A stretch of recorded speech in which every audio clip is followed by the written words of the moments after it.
From Y Forum, this is Dare to Ask. 27-year-old Julie from Akron, Ohio asks, why do I constantly see black people shopping in stores with their slippers on? Jamia from Grand Blanc, Michigan replied, and why do whites go into public with no shoes on? Said Mary C., who is a white female from Toronto, I've seen white college kids wander around in PJs on campus, but it seems like the majority of people who shop in slippers are black. Grant from Sierra Vista, Arizona said, I work in a grocery store and see white people do this all the time. And from Pittsburgh, Maureen replied, I am white and have been known to wear not only slippers, but my jammies to the grocery store. It's not just a, quote, black thing. Here's our take. Well, our stakeouts of Whole Foods, camping supplies stores, slow food farm tours, and non-dance hall reggae concert turned up no swarms of whites donning slippers. Likewise, high-def satellite images of unwhole grocers, indoor event suppliers, faster food locales, and a few Tyler Perry movies did not find them overrun with blacks in casual morning footsies. Yet, the blacks wearing slippers stereotype persists. Even former President Barack Obama took a media hit for urging a black audience to take off your bedroom slippers, put on your marching shoes. Well, huh? We decided to ask the experts. I have never seen blacks wearing slippers, offered Noreen Dresser, a folklorist who's white and wrote the Multicultural Manners column for the Los Angeles Times for years.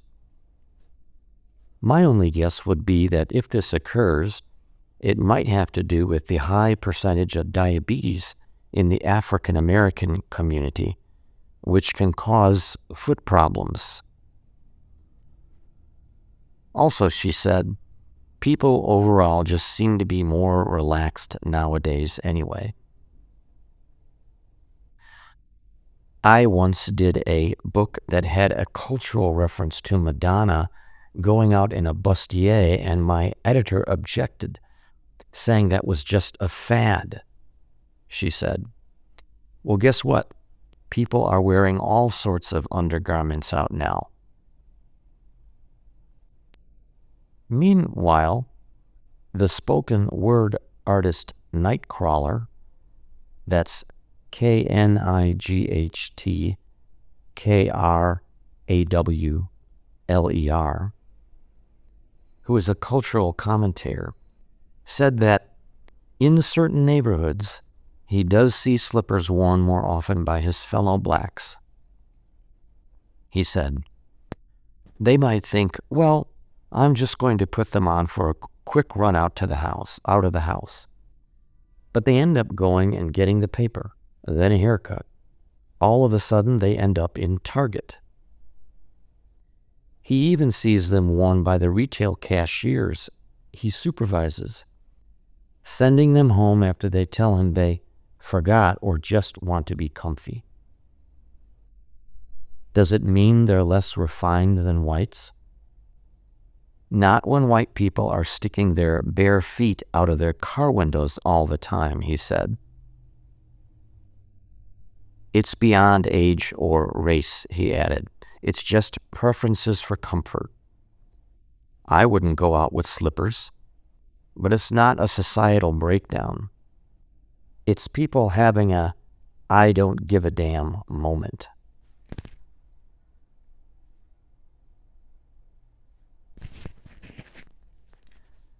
NN a 17-year-old male from Minnesota had this question. I'm called handsome by some, but I think I am unattractive. I recently started accepting my sexuality and realized I am gay. Is there acceptance in the gay community for ugly people? Dot, a female from Los Angeles, said, young metros who go to the clubs might desire a particular look, but that is not ubiquitous to all gay men. Most of my gay friends are just average looking. They say there's someone for everyone. Just try not to obsess over your appearance. That kind of vain insecurity is unappealing to all stripes of sexual orientation. The 56-year-old Charles, who's gay and from Oakland, California, said, different people find different features attractive, so I'd suggest believing the people who call you handsome. While there are certain features that turn me off, such as mustaches, in general, chemistry is more important to me than looks. Here's what we found. Let's not forget, gay males aren't just gay, they're male too. That means that, just like many straight guys, many gay guys are really big on looks first, says gay dating expert and HuffPost columnist Michael Alvear, author of books including How to Bottom Like a Porn Star, How to Top Like a Porn Star, and Meet Hotter Gay Guys. He said, there's definitely a standard by which everyone is compared, and it is typically young, tall, muscular, and hopefully with a big package. It's our version of big tits, said Alvear, who co-hosted the UK's and HBO's The Sex Inspectors. What makes the whole hunkiness thing so suffocating for many gay men is that there's no opposite sex, that is, women, to blunt the sharp focus on looks, he said. Women don't put as much emphasis on male appearance. So you can walk down the street and see a gorgeous woman with a fat, ugly toad of a straight guy, but in gay life, you'll almost never see a fat, ugly toad guy with a beautiful guy, unless he's an escort. That means gay men can't usually date out of their league, whereas a straight guy can often find a partner to judge him first on things other than appearance, like personality, experience, humor, or wealth, Alvear said. Gay men aren't shallow, but like straight men, they have priorities, he added. Research shows it's an evolutionary principle with men in general. Now, a Harvard University study on facial attraction, for example, found that gay and straight men both like faces more synonymous to the sex they're attracted to. Specifically, gay guys are really into masculine-faced men, say with a broad jaw and forehead, while straight guys would prefer feminine-faced women with a tapered chin, for example, big lips, and a narrow forehead.